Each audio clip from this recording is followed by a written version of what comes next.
ላይቭ ቀጥታ ስርጭት ከገባን 15 ሰዓት ከ5 ደቂቃ ሆኗል። በዚህ ሰዓት ውስጥ ያሳካነው በአካውንት የገባ በጎፈንድሚ 1 ሚሊዮን 1031 ዶላር ገብቶልናል። እግዚአብሔርንም በጣም አመሰግናለሁ እና እኔ 1 ሚሊዮን ዶላሩን ለመሰብሰብ ቃል ገባለታለሁ። አመሰግናለሁ። በቀጥታ ስርጭት ገብተን የማሰባሰብ ስራውን እንጀምረዋለን። እንገርጋራ ኢንርማና ኤበዱጎ ማረሚ ራፍራና ከንጀታን ጥናቲ ባየቴ ሶንጀኔ ነሞን ለረትልማቹ በርባዳን ኮሜንት ጀለትና በረይሳ ደራንስኒ ጀዳ ኤጋ ካለስታይሱ ቀምና ኢማና ጉዳንስ ለትከነሜር አናኒስ ናቡኬ አበዳቲ ሰገንታ ለከኝ ቆቁለቲ ድብሮ ማርያም ካል ኤጋ አያነ ወጋሽ ያለ ጉዳዳ አካ ከበጅልስኒ ጀዳ ማቃባ ከንልማ ከነፍሮ ኩሉ ዋቀይ ተቆነሜን ከበጀብቶታ ማጥቶ ዋቀዮ ጆሌና ለከኝ ቆቁለቲ ድብሮ ማርያም ሁሉም ተከሰ ክርስቲያኑን ለፈጅር ተመራት ለገኝ ዋቀዩ ሲፋባየቱ አከም ነጋጅርቱ አኒ ነጋጎት ዋቀዩ ጉዳን መቃሳከ ከበጀም ከንፋቲን ፊያተው በኩመ ጅርተሊቲ አርጁማፍ ቢፈምኒ ዋቀኛ አራርሱማን ብሎ ማርያም የጉምሲ ኤርገሞታ ቀዳናን ቆቆሎታ ጃለል ዱከቡታ ሁሉ መከኛ ፋናተው ኤጋ ኩን ሰምቤት ዩቢዳ ሰምቤት ዩቢ ሰገንታ ሳራ ኤገሌራ ኤጋ ሁሉም ተከሰን ባገነጋን ነፍተኒ ወሮኒ የሮ ጀልቀባፍ ገረ ዩቲዩብ ኬኛ ነፍተን አከስመስ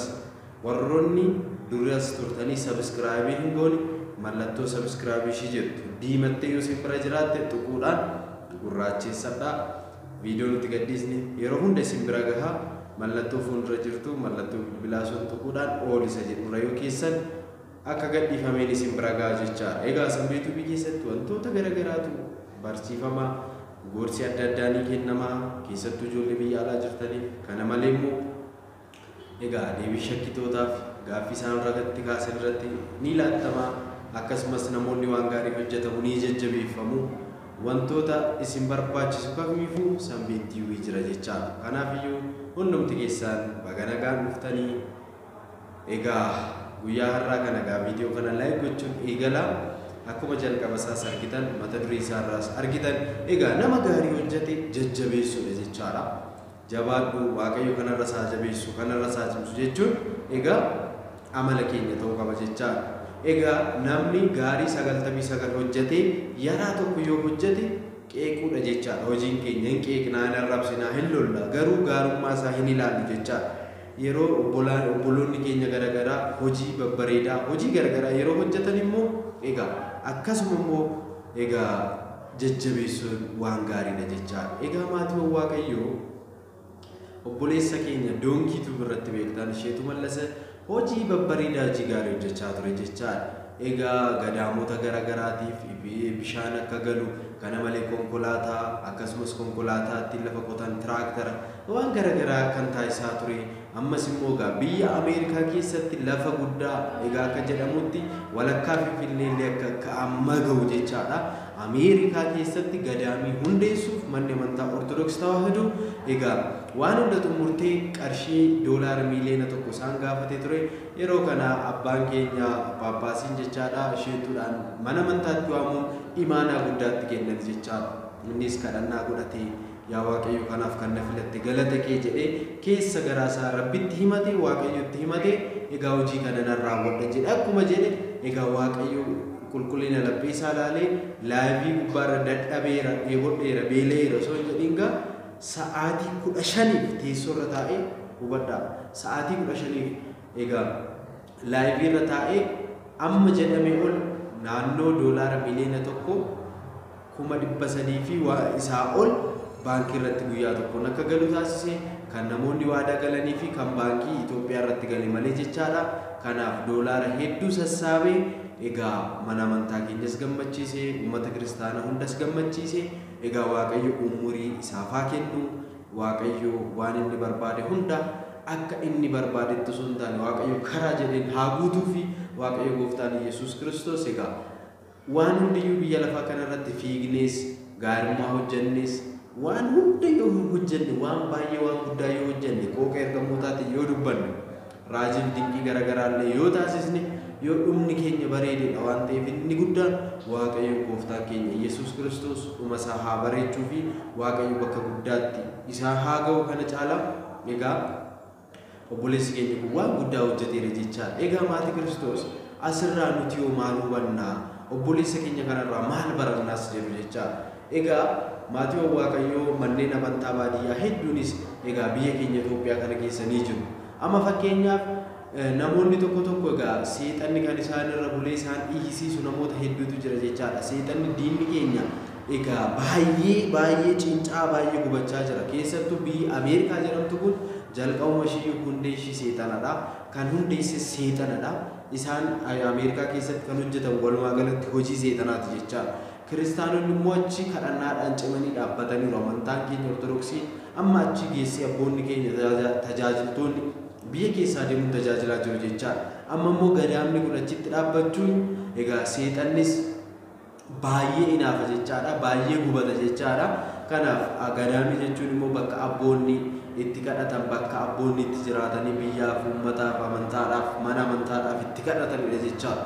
Kanaaf diinni keenya seexanni gubatee egaa namoota garagaraarra bulee dubbataa jira jechaadha. Keessattuu nama arrabsuudhaan waan garagaraatiin kan beeknu Yoonii Maanyaa kan jedhamu tokko samma kan dhufe tokko jira. Namichi politikeenyaaf godhu tokkos jira. Isaan kun amma biyya Itoophiyaa keessatti ijoolleen tawaahidoo meeqa soobeelaanii namni meeqa soobeela'uu asitti lafa bitu. Isaan akkasiin hojii isaa wangeelan beekanii maalirranii washaakkachaa iyyaa jiru jechaa. Hubadhaa kana amma biyya Itoophiyaadhaaf yaadanii akkasitti hin fakkaanne. Amantoota Itoophiyaa keessa jiran kanaaf yaadaniiti akkasitti hin fakkaanne maatii Waaqayyo. Seexanatu gubatee maraachaa jira. Seexanatu gubatee waan godhu dhabee jira jechaa. Waan godhu dhabee seexanni iyyaa maraachaa gadoodaa jira jechaa.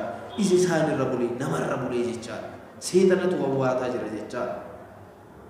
Kanaaf egaa Ameerikaa keessatti dhiira osoo fuudhaa jiru dubartiitti heerumaa osoo jirtu seexanni namootatti karaa sagaagalummaa karaa garagaraatiin addunyaa burjaajessaa osoo jiranii hojii seexanaa hedduun biyyatti hojjetamaa jiru. Kiristaanonni biyyatti dhiphachaa jirutti manni amantaa gadaamiin hin barbaachisu jechuun egaa kun hojii seexanaati malee dubbii seexanaati malee waan biraa miti jechaadha. Bakka isaan egaa rakkina qabu isaan akka barbaadanitti utaalanii caffaranii jiraachuu danda'u.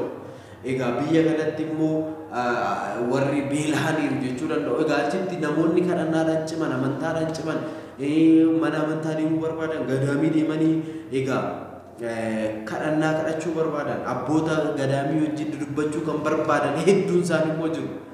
Hojii seexanaa irraa fagaatanii hojii Waaqayyoo jaalan irraa fagaatanii kan achitti Waaqayyoo mana isaanii keessatti gara Waaqayyootti ol bu'an guutan isaaniif biyya hojii seexanaatti gaggeeffamu kanatti hojiin qulqullummaan akkasii yeroo raawwatu deeggaruu qabu akkam iyyuu qabu jechaadha. Kun hojii seexanaati jechaadha maatii Kiristoos.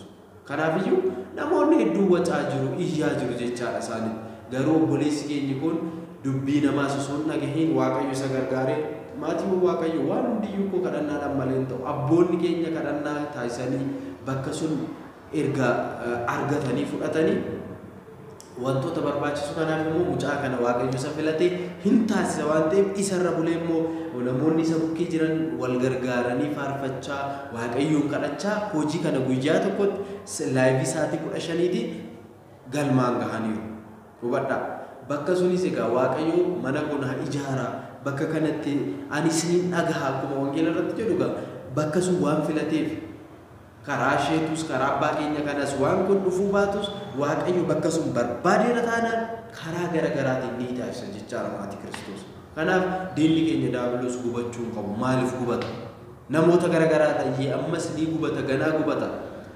Ijoollee Itoophiyaa keessattuu ijoollee kiristaanota biyya garagaraarraa ijoollee tawaahidoo ijoollee ortodoksii biyya garagaraarraa achi jiraniif kun gammachuu ilillee guddaadha. Waaqayyo sin jaalata. Keessattuu namoonni naannoo Ameerikaa naannoo sun jirtan jechaadha sagalee kana kan dhageessan Waaqayyo sin jaalata jechaadha.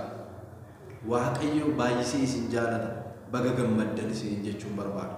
Sababni isaa Waaqayyo isinirra bulee Waaqayyo dhiifama Waaqayyo abbaa keenyaa fi isheeturra bulee isiniif waan guddaa hojjechaa jira. Isin kadhannaadhaan akka cimtanii dhaabbattaniif hojii seexanaa hojiin daabiloos biyya hojjetamu kana keessatti isin immoo waaqayyo keessan isa qabattanii biyyaa baatanitti akka cimtaniif waaqayyo karaa garaagaraatiin isin gargaaraa jira.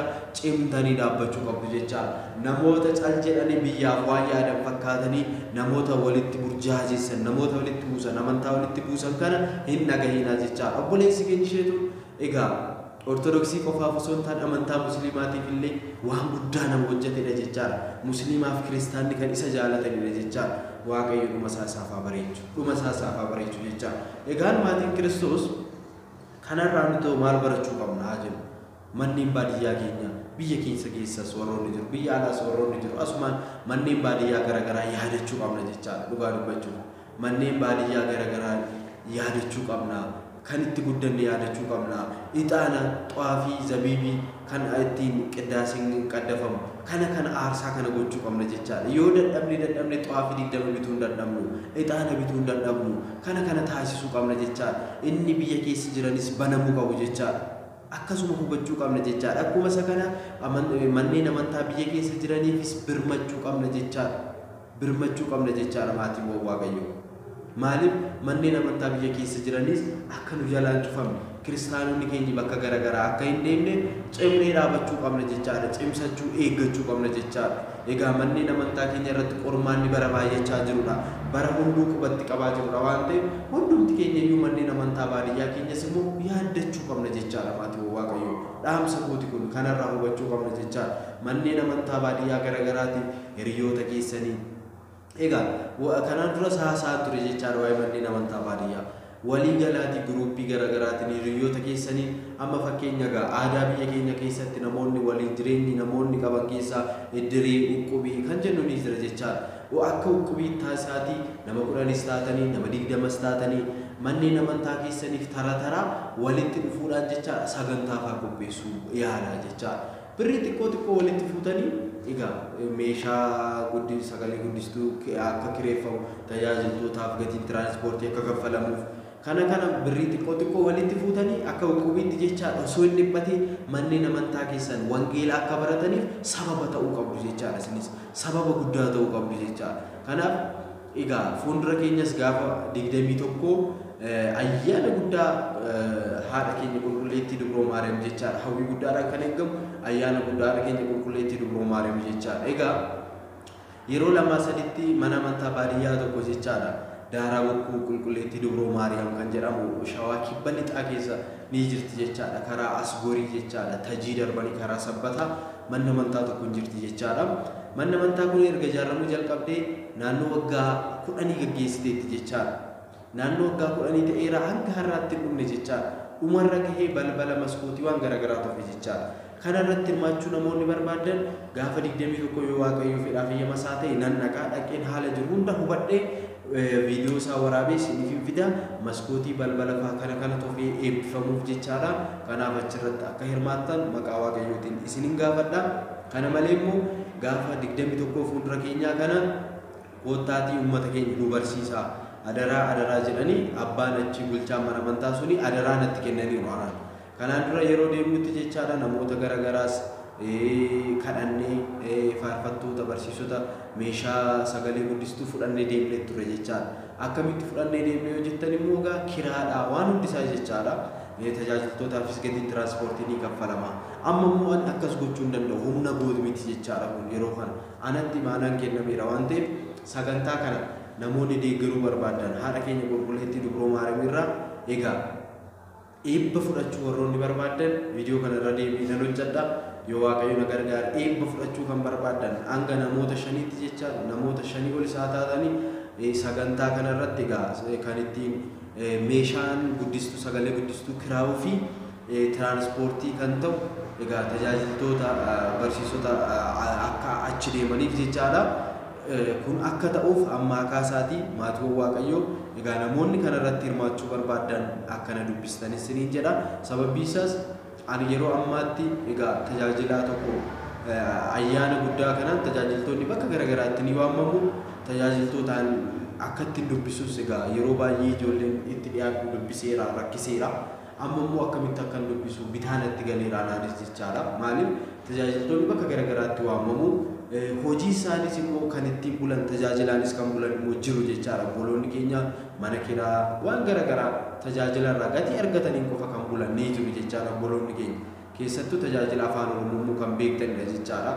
Baay'ee sin argamu, baay'ee sin waamamanii waan baay'eetu waan jiruuf kanas ilaaluudhaan tajaajiltootaa fi sagalee montaarbuu sagalee guddistuu kana bakka hin gargaarraa inni hirmaannaa eebba dubroo maaramiirraan fudhanna kan jettan xinnaati baay'ate sun jedheen namoonni irratti hirmaachuu barbaadan koomentii jalatti naa barreessaa adaraan siniin jedha.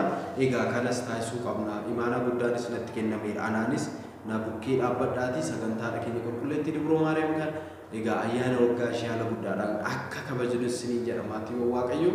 Egaa karaa biraatiin egaa akkana lees talabdii egaa siniin eegu waan guddaa akka taasisu abdiin qaba.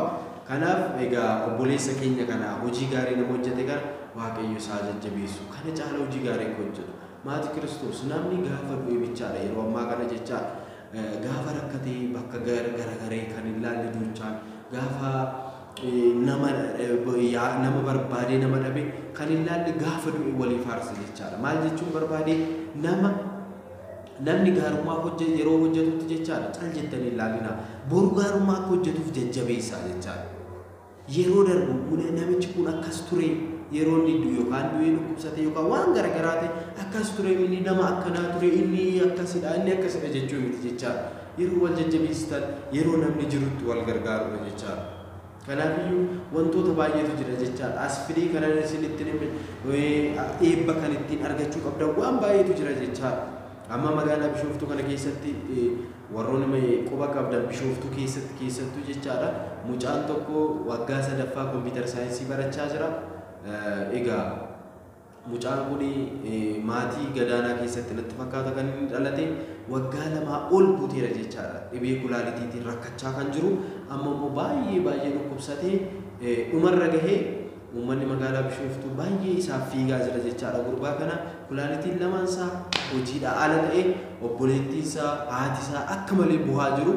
Obboleettiin isaa kulaalitii qabdu keessaa tokkicha isaaf kennuuf waan hundi xumurame amma baqaqsanii yaaluu beellama qabatanii eegaa jiru. Yoo xiqqaate qarshii miiliyoona 1 oli jechaadha kan isaan barbaachisu. Kana irratti immoo namoonni hedduun isaan gargaaraa jira. Kana irrattis immoo namoonni isaan gargaaruu barbaadan yoo jiraattan mucaa kana namoonni bira dhaabbachuu barbaadan yoo jiraattanis immoo egaa akkaawuntii maatii isaa akkaawuntii gurbichaa isiniif kennuu danda'a. Kanaanis yoo barbaadan eebba fudhachuu barbaadan boru mana keenya seenuu danda'a jechaadha. Boru nu tuquu danda'a jechaadha. Har'a nagaa ta'uu dandeenya, boru kufuu dandeenya jechaadha. Kanaaf boru akka waan kun nurra hin geenyeef har'a waaqayyo biratti waan gaarii hojjechuu waan qabnuuf namoonni irratti hirmaachuu barbaadan yoo jiraattan asumaan kanaanis koomentii jalatti na dubbisa. Akkaawuntii maatii isaa isiniif laachuu nan danda'a. Egaa maatii waaqayyo egaa adaraa isiniin jechuun barbaada. Kan hundumaafuu jechaadha. Kan kaasne gaarummaa mucaan Asheetu jedhamu kun hojjete waan baay'ee kaasneerra jechaadha. Keessattuu sagantaa mana haadha keenya qulqulleettii dubroo maariyaam kan fuuldura keenya jiru kanarratti adaraa isiniin jechuun barbaada. Hanga ammaatti kan dhufaana ture waan abboota keenya maqaasaa kan kabajameef kan dhufaatee nuuf yaa ta'u araarsummaan dubroo maariyaam eegumsi ergamoota kadhannaan qulqulloota akkasumas jaalalli isaanii hunduma keenya faana haa ta'u jechaadha. Egaa bakka jirtanitti eebbi waaqayyo sinaa qaqqabu arjummaa fi ifamni isaa yeroo hunda dhufaana haa ta'u. Dubroon maariyaam gola keenya haa eebbistu. Wantoonni nuti yaadne hundi inni amma kaasne hundi akka nuuf guutu akka fedhaa fi yema waaqayyoo ta'u egaa nu haa gargaaru waaqayyo. Dubroon maariyaam egaa waan hunda akka mijeeffattu isin gargaarte isiniif eeyyamte akka waan hunda taasistu fedhaa fi yema ishii nuuf haa ta'u. Nagaa ta'u ulfaadhaa kabajama galanni waaqayyoof haa ta'u. Ameen.